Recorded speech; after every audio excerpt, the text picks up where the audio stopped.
Social মিডিয়ায় ছবি post করা এটা তো এখন আমাদের জীবনের একটা অংশ, তাই না? কিন্তু এর পেছনের মনস্তত্ত্বটা বেশ জটিল। আজকের এই আলোচনায় আমরা ঠিক সেই রহস্যটাকেই বোঝার চেষ্টা করব। আচ্ছা, প্রশ্নটা শুনতে খুব সোজা, তাই না? কিন্তু এর উত্তরটা কিন্তু অতটা সোজাসাপটা না। আমাদের সবারই তো এমন বন্ধুবান্ধব বা পরিচিত মানুষ আছে যারা সোশ্যাল মিডিয়া বেশ অ্যাক্টিভ, কিন্তু নিজের ছবি প্রায় দেয়নি না। তো এর আসল কারণটা কি হতে পারে? চলুন এই রহস্যের গভীরে একটু ঢোকা যাক। তো যখনই আমরা দেখি কেউ নিজের ছবি দিচ্ছে না, আমাদের মাথায় চট করে কিছু ধারণা চলে আসে। কিন্তু মনোবিজ্ঞান বলছে এই যে প্রচলিত ধারণাগুলো, এগুলো প্রায়শই আসল সত্যিটা থেকে বেশ খানিকটা দূরে। প্রথমেই কি মনে হয়, আরে মানুষটা হয়তো খুব লাজুক বা নিজের চেহারা নিয়ে একটু আত্মবিশ্বাসের অভাবে ভুগছে। এটা ভাবাটা কিন্তু খুবই স্বাভাবিক। কিন্তু মনোবিজ্ঞান যখন এর ব্যাখ্যা দিচ্ছে, তখন এমন কিছু কারণ সামনে আসছে যা আমাদের এই সাধারণ চিন্তাভাবনাকে পুরোপুরি বদলে দিতে পারে। এইখানেই কিন্তু পুরো ব্যাপারটা একদম পরিষ্কার হয়ে যায়। দেখুন, একদিকে আমাদের সেই পুরনো ধারণাগুলো, লাজুক, নিরাপত্তাহীন, আত্মবিশ্বাসের অভাব, আর অন্যদিকে মনোবিজ্ঞানীরা বলছেন সম্পূর্ণ নতুন দুটো টার্মের কথা: গোপনীয়তার বুদ্ধিমত্তা এবং অভ্যন্তরীণ স্বচ্ছতা। বোঝাই যাচ্ছে দুটো দৃষ্টিভঙ্গির মধ্যে কত বড় একটা পার্থক্য। তাহলে চলুন এই সাধারণ ধারণাগুলো একটু পাশে সরিয়ে রাখি, এবার বরং একটু গভীরে গিয়ে দেখি মনোবিজ্ঞানীরা আসলে কি বলছেন।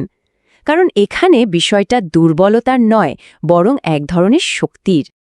আর এটাই কিন্তু সবচেয়ে অবাক করার মতো ব্যাপার।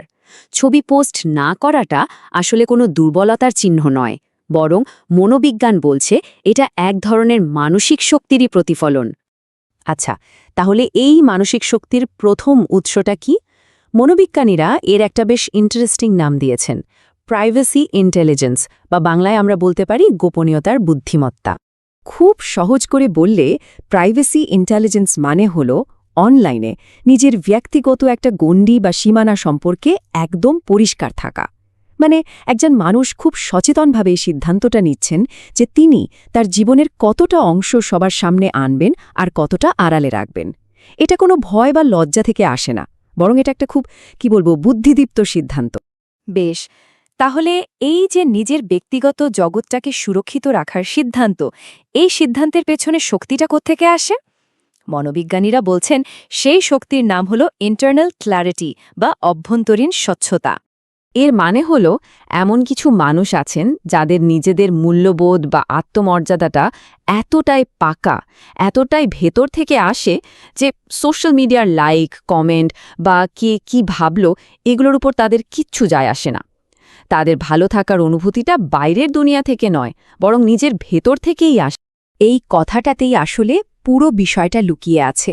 যখন আত্মবিশ্বাসটা ভেতর থেকে আসে, তখন বাইরের পৃথিবীর হাততালির আর প্রয়োজন পড়ে না। এটাই হলো অভ্যন্তরীণ স্বচ্ছতার মূল শক্তি।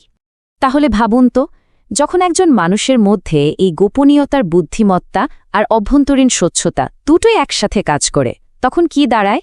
দাঁড়ায় এটাই যে তাদের স্বীকৃতির জন্য আর বাইরের দিকে তাকাতে হয় না।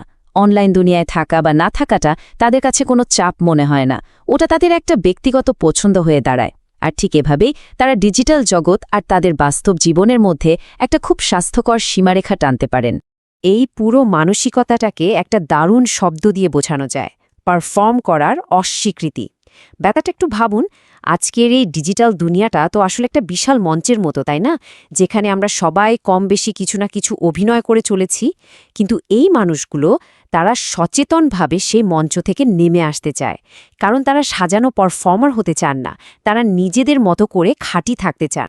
তো আমাদের এই পুরো আলোচনা শেষে একটা প্রশ্ন কিন্তু থেকেই যায়। এই যে অনলাইন পারফরমেন্সের যুগ, যেখানে সবাই নিজেকে প্রমাণ করতে ব্যস্ত, সেখানে আসল আত্মবিশ্বাস বলতে আমরা ঠিক কি বুঝব? নিজেকে সবার সামনে তুলে ধরাটা, নাকি নিজের শর্তে নিজের ব্যক্তিগত সীমানাটা সাহসের সাথে ঠিক করে নেওয়াটা? ব্যাপারটা কিন্তু ভাবনার, তাই না?